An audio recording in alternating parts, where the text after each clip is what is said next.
और राम रहीम जब से पैरोल पर बाहर आया है तब से वो हर दिन विवादों में है। पैरोल का उल्लंघन कर रहा है, ऑनलाइन सत्संग कर रहा है। तो वहीं अभी ये विवाद थमा नहीं था कि उसने दिवाली के मौके पर अपना नया गाना साडी नित दी दिवाली को लॉन्च किया। 3 मिनट 52 सेकंड के इस वीडियो में अपने पुराने क्लिप्स भी उसने डाले हैं। राम रहीम के मुताबिक ये गाना नहीं भजन है, जिसे उसने खुद लिखा और गाया है। इस गाने को राम रहीम ने दिवाली की रात लॉन्च किया था, जिसे अब तक 10 लाख से ज्यादा लोग देख चुके हैं। राम रहीम के मुताबिक उसने ऐसे 800 कथित भजन लिखे हैं, जिसे जल्द ही रिलीज किया जाएगा। ये भी कहा कि जेल उसके लिए एक आध्यात्मिक यात्रा है और वो इस पर एक किताब लिख रहा है। सवाल यह है कि पैरोल पर बाहर आया बाबा राम रहीम हर वो काम कर रहा है जो कानून के मुताबिक नहीं कर सकता।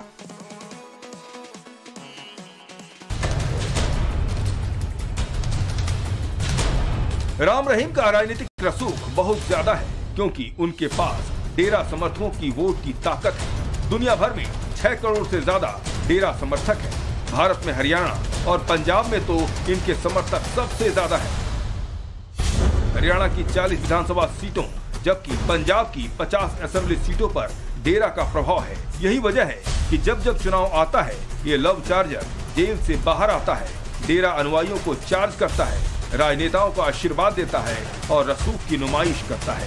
सवाल यही है कि सिस्टम पर हंसा जाए या तरस खाया जाए, ये आप तय कर लीजिए।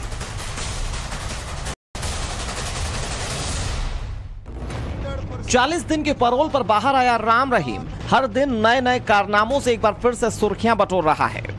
पैरोल पर बाहर आए राम रहीम ने अपनी करीबी हनीप्रीत का नाम बदल डाला। राम रहीम ने हनीप्रीत का नाम रूहानी दीदी रख दिया है। गुरमीत राम रहीम सिंह ने कहा कि हनीप्रीत को अब भविष्य में रूहानी दीदी के नाम से जाना जाएगा। डेरा प्रमुख ने कहा कि इसका उच्चारण आसान है, आप रूह दीदी भी कह सकते हैं, क्योंकि ये उच्चारण आधुनिक भी है। इस नाम के पीछे राम रहीम का अजीब तर्क सामने आया। राम रहीम ने अपनी जेल यात्रा को रूहानी बताया था। यह पहली बार नहीं है जब राम रहीम ने अपने करीबी हनीप्रीत का नाम बदला है। रेपिस्ट बाबा राम रहीम के संपर्क में आने से पहले हनीप्रीत का असली नाम था प्रियंका तनेजा, लेकिन राम रहीम ने प्रियंका नाम बदलकर हनीप्रीत रखा था और अब उसका एक बार फिर से नाम बदलकर रूहानी दीदी रख दिया है। राम रहीम हनीप्रीत को अपनी मुंह बोली बेटी बताता है, लेकिन उसके रिश्तों पर हमेशा सवाल खड़े होते रहे हैं। हनीप्रीत बाबा राम रहीम के हर राज से ना सिर्फ जुड़ी हुई है, बल्कि उसकी काली करतूतों की पार्टनर रहने का भी आरोप इस पर है। बाबा राम रहीम हनीप्रीत को मुंह बोली बेटी बताता था, लेकिन जब राम रहीम पर शिकंजा कसना शुरू हुआ और उसके डेरे से जो खुलासे सामने आए, उसने राम रहीम और हनीप्रीत के संबंधों को लेकर सवाल उठा दिए। पिता बेटी का रिश्ता अलग एंगल में देखे जाने लगा। आपको याद होगा साल 2017 में जब राम रहीम सुनारिया जेल गया तो उसके साथ सिर्फ हनीप्रीत थी। बलात्कारी बाबा की हनी से ऐसी प्रीत लगी कि वो जेल में भी उसे किस कदर मिस कर रहा था। उसे इसी बात से समझिए कि राम रहीम ने जेलर और कोर्ट से हनीप्रीत को अपने साथ जेल में रखने की गुजारिश की थी। उसे अपना फिजियोथेरेपिस्ट बताया था, जिसे कोर्ट ने खारिज कर दिया था। लेकिन ये हालात सिर्फ राम रहीम के ही नहीं, बल्कि उतावलापन तो दूसरी तरफ भी था। हनीप्रीत ने भी अपने वकील के जरिए कोर्ट में अर्जी लगाकर राम रहीम के साथ रहने की इजाजत मांगी थी। ये सभी वो बातें हैं जो हत्यारे राम रहीम और उसकी रूहानी बेटी की नजदीकियां बयां करती है। सवाल यही उठा कि ये नजदीकियां क्या कहलाती हैं? सजा याफ्ता राम रहीम को लेकर ये सवाल भी उठने लगे हैं कि आखिर उसकी गद्दी कौन संभालेगा। लेकिन पैरोल से बाहर आए राम रहीम ने अपनी गद्दी बदले जाने की अटकलों को लेकर भी अपने अनुयायियों को खास अंदाज में संदेश दिया। यूपी के बरनावा में मौजूद आश्रम में लाइव होते हुए राम रहीम ने खुद को ही डेरा का सर्वे सर्वा बता दिया।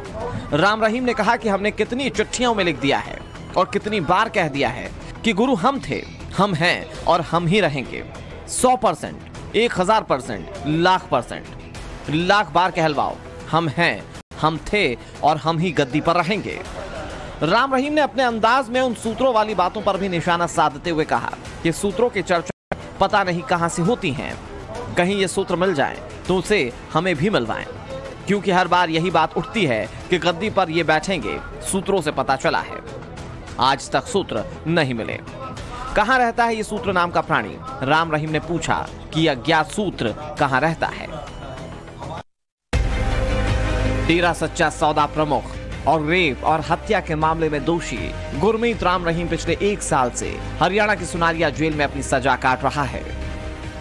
बाबा राम रहीम 3 मामलों में जेल की सजा काट रहा है, जिसमें मई 2002 में रंजीत की हत्या, अक्टूबर 2002 में रामचंद्र छत्रपति की हत्या और 2002 में ही 2 महिला अनुयायियों से बलात्कार का मामला शामिल है, जिसमें अगस्त 2017 में कोर्ट ने इन तीनों मामलों में डेरा सच्चा सौदा प्रमुख बाबा राम रहीम को दोषी माना था।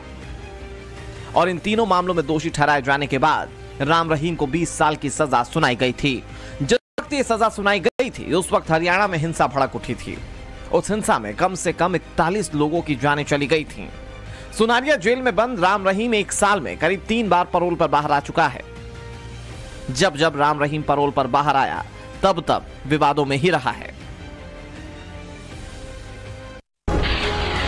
डेरा सच्चा सौदा प्रमुख गुरमीत राम रहीम और विवाद एक दूसरे के दोस्त बन चुके हैं। राम रहीम का जीवन बचपन से विवादों में रहा है। बचपन में राम रहीम ने कई ऐसे कांड किए थे जिसकी वजह से उसके परिवार को काफी शर्मिंदगी का सामना करना पड़ा था। बताया जाता है कि गुरमीत राम रहीम बचपन में लड़कियों के साथ छेड़छाड़ करता था।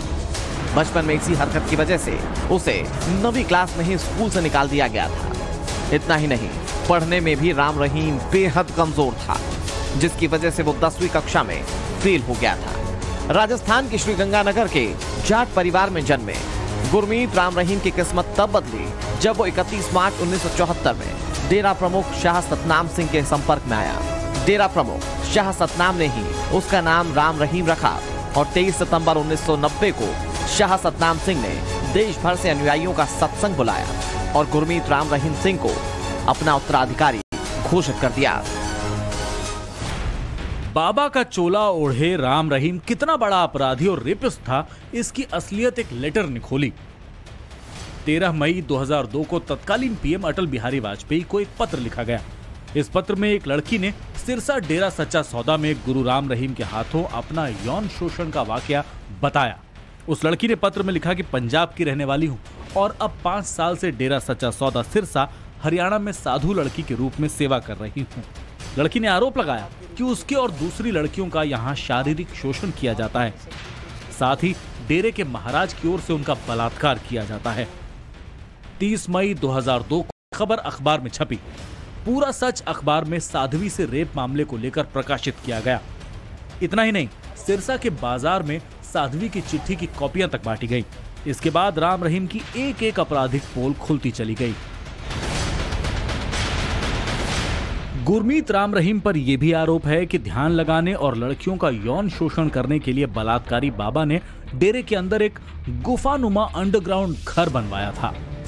राजाओं के महल में होने वाले हरम की तर्ज पर राम रहीम अपनी शिष्याओं में से किसी लड़की को चुनता और फिर उसे अपनी देह समर्पित करने के लिए कहता। इन लड़कियों को डेरे में ही रखा जाता था।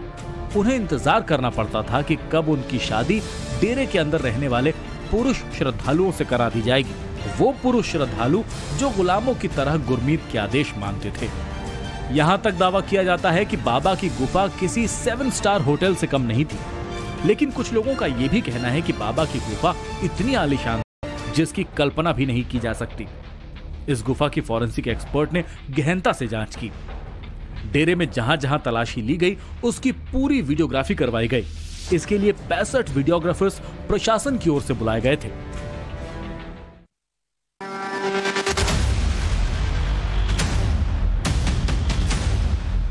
गुरमीत राम रहीम को सजा मिलने के बाद उसकी क्राइम कुंडली के नए नए किस्से रोज सामने आने लगे। बाबा के पूर्व डेरा प्रेमियों ने उसके रहस्यों से पर्दा उठाना शुरू कर दिया। दावा किया गया कि बाबा जहां रहता था उसे गुफा कहा जाता था, लेकिन असल में वो जगह किसी राजमहल से कम नहीं थी। यहां तक कि उसने अपने लिए राजाओं की तरह हरम बना रखा था, जिसमें 200 से ज्यादा सुंदर साध्वियों को रखा जाता था। इनमें से 30 साध्वियां रोजाना बाबा की सेवा में तैनात रहती थीं।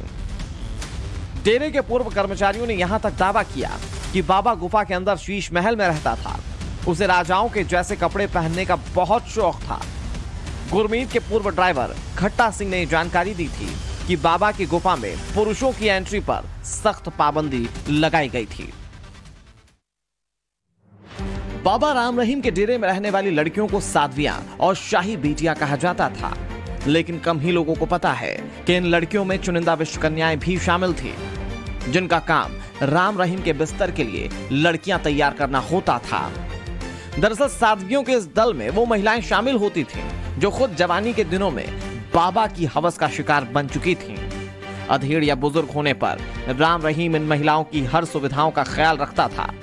यही नहीं, ये महिलाएं भी गुरमीत के कपड़े, खाने पीने से लेकर उसके लिए नई और सुंदर लड़कियों को गुफा तक भेजने का काम देखती थीं। खुलासे के मुताबिक डेरे में आने वाली हर लड़की इन विषकन्याओं की नजर में होती थी। बाबा की विषकन्याओं का ये काम होता था कि वो सुंदर दिखने वाली लड़कियों को दूसरी साध्वियों से दूर रखती थीं और बाबा के साथ हम बिस्तर होने के लिए ब्रेन वॉश करती थीं और मुंह खोलने वाली लड़कियों पर इन्हीं विषकन्याओं के जरिए उनका टॉर्चर किया जाता था।